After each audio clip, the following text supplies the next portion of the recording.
जनपद मिर्जापुर के मुख्य विकास अधिकारी सभागार कक्ष में जिला कार्यक्रम अधिकारी श्रीमती वाणी वर्मा के उपस्थिति में नवनियुक्त आंगनबाड़ी कर्मियों को टीबी रोग, वन स्टॉप सेंटर, प्रोबेशन विभाग एवं आंगनबाड़ी से जुड़ी सभी योजनाओं के प्रति जागरूक करने का कार्यक्रम आयोजित किया गया।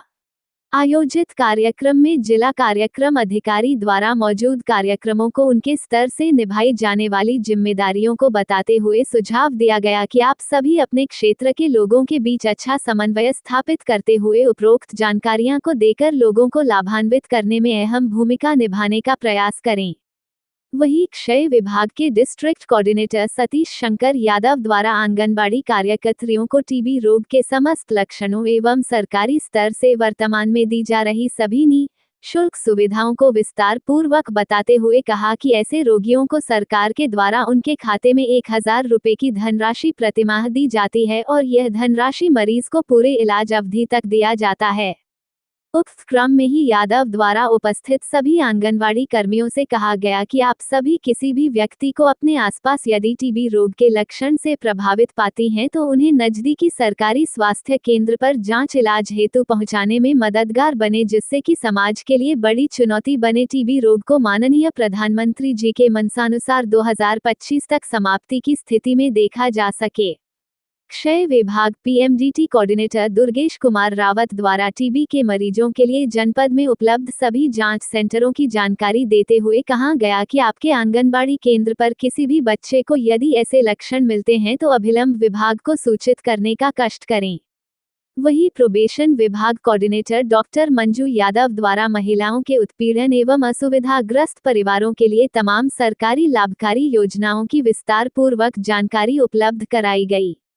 आयोजित कार्यक्रम के दौरान क्षय विभाग के पंकज सिंह, प्रतीक, धनंजय श्रीवास्तव, आकाश, रामकिशोर त्रिपाठी आदि मौजूद रहे। क्या नाम है आपका? सर, मैं आंगनबाड़ी कार्यकर्त्री चंचल, जमालपुर ब्लॉक से। आज आप यहाँ 2 दिन से ट्रेनिंग ले रही हैं, तो आप अपने कार्य क्षेत्र में जाएंगे तो क्या करेंगे? ट्रेनिंग के दौरान आपको क्या जानकारी प्राप्त हुई? सर, हमें 2 दिवसीय ट्रेनिंग में यह जानकारी प्राप्त हुई है कि हमें गर्भवती महिलाएं, धात्री महिलाएं तथा जो 0 से 6 वर्ष तक के बच्चों को कैसे हमें उनके मानसिक, शारीरिक और बौद्धिक विकास करना है और उन्हें किस प्रकार से शिक्षा, शाला पूर्व शिक्षा देनी है।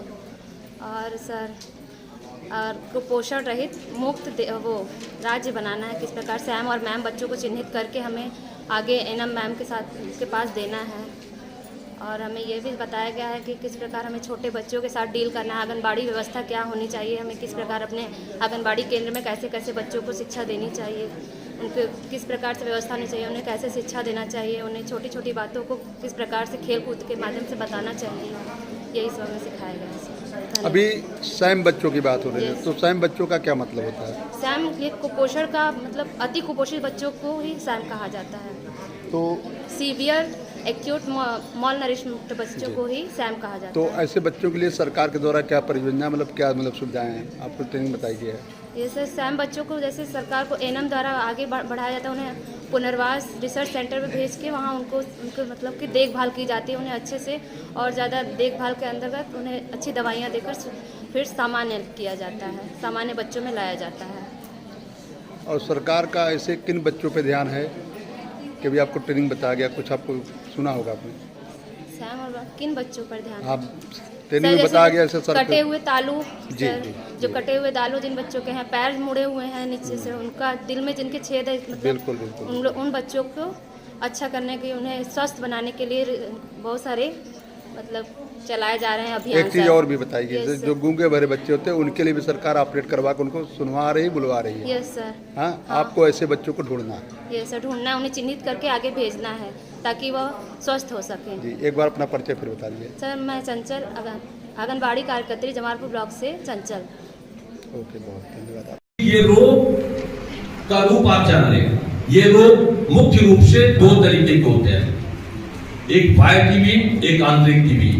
वाय में जैसे आप लोगों ने देखा होगा कि कुछ लोगों को गांठ की टीबी यहाँ पे नजर आती है, कुछ बच्चों को, कुछ बड़ों को, महिलाओं में गर्भाशय की टीबी, तमाम ऐसे आम चीजें हैं। लेकिन सबसे ज्यादा जो टीबी रोगी भारत देश में पाए जाते हैं वो टीबी रोगी फेफड़े के होते हैं। कारण क्या होता है फेफड़े का होने का? कि जो टीबी रोग से ग्रसित है